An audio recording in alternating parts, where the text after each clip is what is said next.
Moi, je sais pas comment vous répondre à cette question parce que j'ai vécu ça extérieurement avant, avec des histoires qu'on voyait à travers les médias. Après, je l'ai vécu personnellement.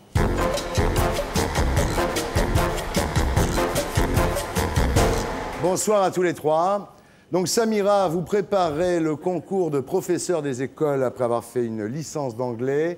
Hichem, vous êtes étudiant en maîtrise d'administration économique et sociale. Et vous, Abderrazak, vous êtes bagagiste à Roissy après un bac de commerce et un BTS. Voilà. Nous trois, on se connaît, on s'est vu la semaine dernière, puisqu'on avait demandé la semaine dernière à Samira et à Hichem de venir, parce qu'on était persuadés, évidemment, de l'innocence de Abderrazak Besseguir.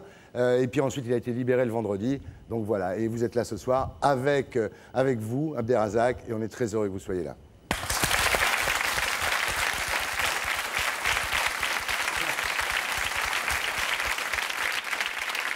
Ça fait plaisir, hein Abdou, je peux vous appeler Abdou? Oui, pas de problème. Pas de problème. Donc, Abdou, vous avez été interpellé le 28 décembre dernier, puis mis en examen par le juge Thiel le 1er janvier pour association de malfaiteurs en relation avec une entreprise terroriste, avant d'être libéré 10 jours plus tard, 10 jours durant lesquels vous n'avez cessé de proclamer votre innocence au sujet des armes trouvées dans le coffre de votre 206 noir. Alors aujourd'hui, bon, ça fait une semaine que vous avez été libéré. Est-ce que vous avez retrouvé le calme après cette incroyable aventure? Le calme, pas encore. On est passé d'un extrême à un autre, on va dire. Ouais. De la solitude au fait des grands jours, quoi, en plein jour. Ouais.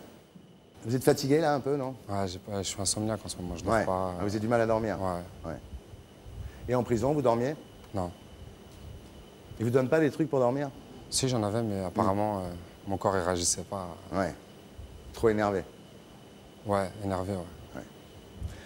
Alors, on va pas vous demander, Abdou, de redéballer tout le dossier ce soir ici, depuis le suicide de Louisa, etc., parce que vous êtes fatigué, effectivement, vous êtes épuisé, il faut vous reposer, vous allez mettre tout ça au clair, vous allez peut-être faire un témoignage, et quand vous l'aurez écrit, ce témoignage, vous viendrez en parler ici. Avec plaisir. Et voilà. Mais je tenais à vous remercier, déjà.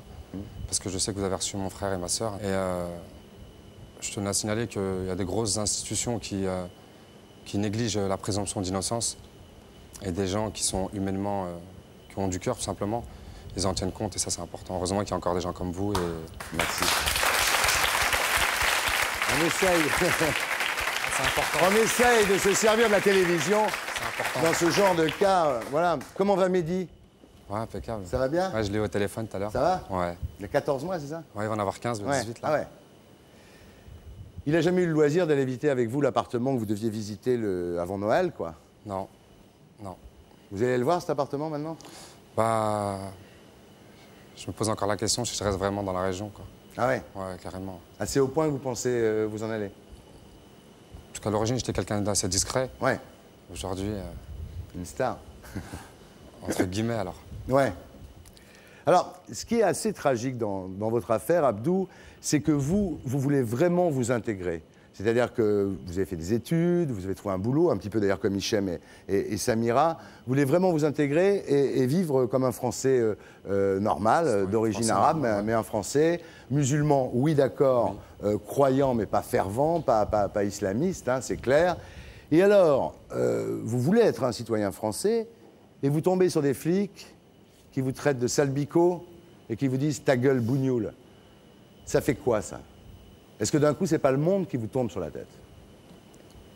Oh. C'est vrai que j'ai eu affaire à des gens qui étaient...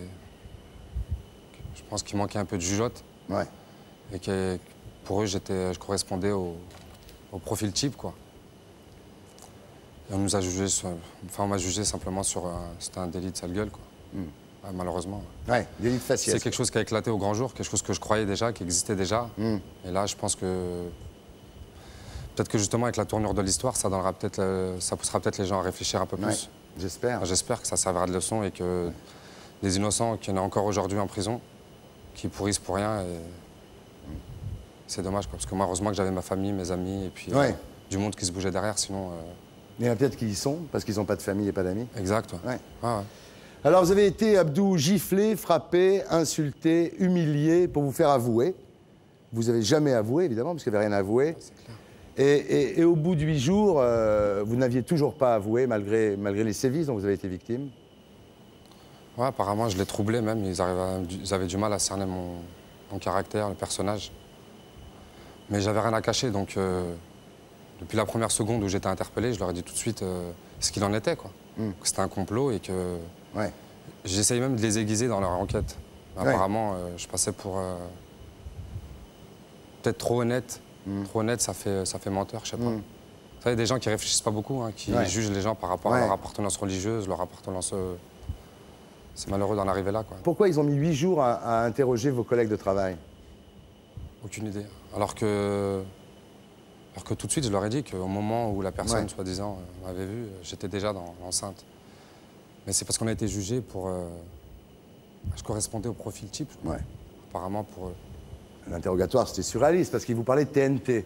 Et vous ne saviez même pas ce que c'était. Vous leur disiez, le TNT, c'est un petit magasin d'électronique à Bondy, ou alors c'est une société de transport qu'on voit de l'autoroute quand on passe à Aulnay. Vous ne saviez même pas ce que c'était, quoi. Je leur ai dit que j'avais même pas une batte de baseball dans la voiture, donc je sais pas. On trouve des armes, des explosifs dans la voiture, je tombais sur le cul, quoi.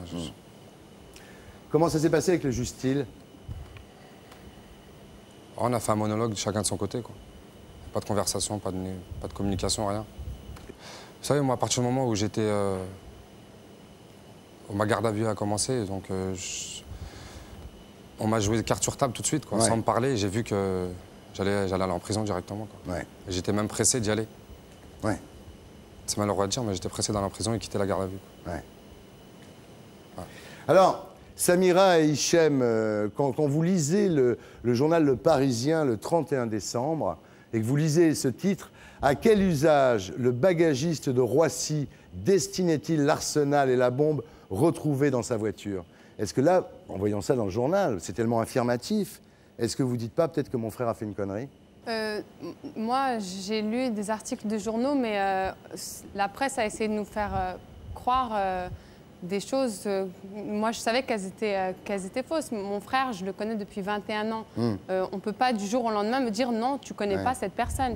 Pour moi, c'était absolument impossible. On a essayé de le faire passer pour ce qu'il n'est pas, tout simplement.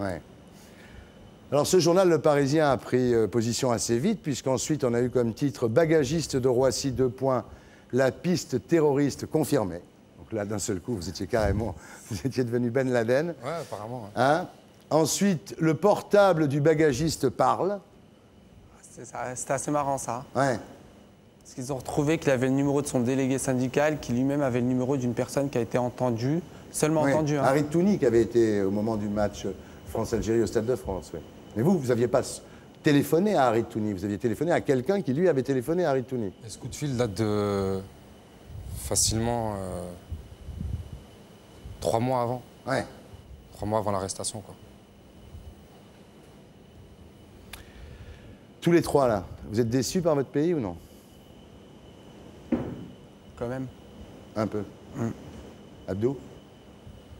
Moi, je sais pas comment vous répondre à cette question, parce que j'ai vécu ça extérieurement avant, avec des histoires qu'on voyait à travers les médias. Après, je l'ai vécu personnellement.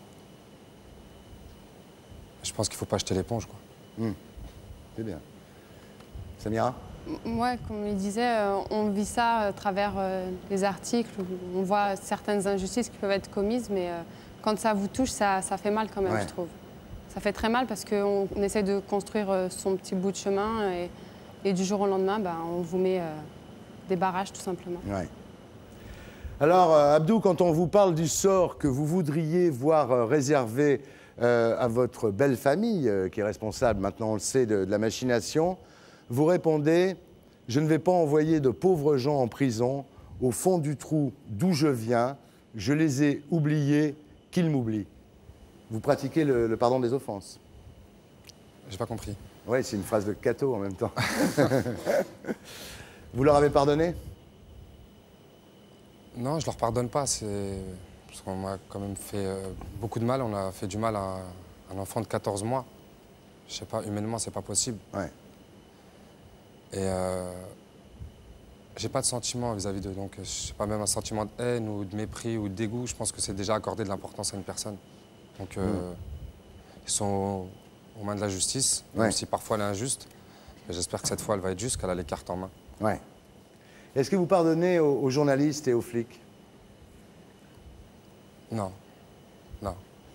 Non. Parce que c'est... Quand tout de suite, après la première seconde, vous clamez votre innocence et qu'on ne vous donne pas un minimum de crédibilité, bah, vous avez l'impression que vous n'êtes plus rien, quoi. Ouais. J'ai pas été entendu, j'ai pas été écouté, donc après, qu'on se rattrape après pas sur la presse ou... C'est dommage, quoi. Vous n'avez pas été considéré comme un citoyen? Non, non. Non, non. C'était plus algérien que français Ouais. pendant 15 jours. Ouais. Quelle morale vous retirez de cette histoire, Hichem? Bah, je pense que ça va être assez difficile à oublier tout ça. Ouais. Et qu'on est dans notre pays, on va se battre pour prouver que le pays nous appartient aussi. Vous êtes français. Je suis français. Quelle morale vous retirez de cette affaire, Abdou? Bah que déjà la vie elle tient à rien, il faut vraiment profiter de ces petits moments. Moi j'ai regretté un petit moment que j'avais pas passé la nuit et la veille avec mon enfant.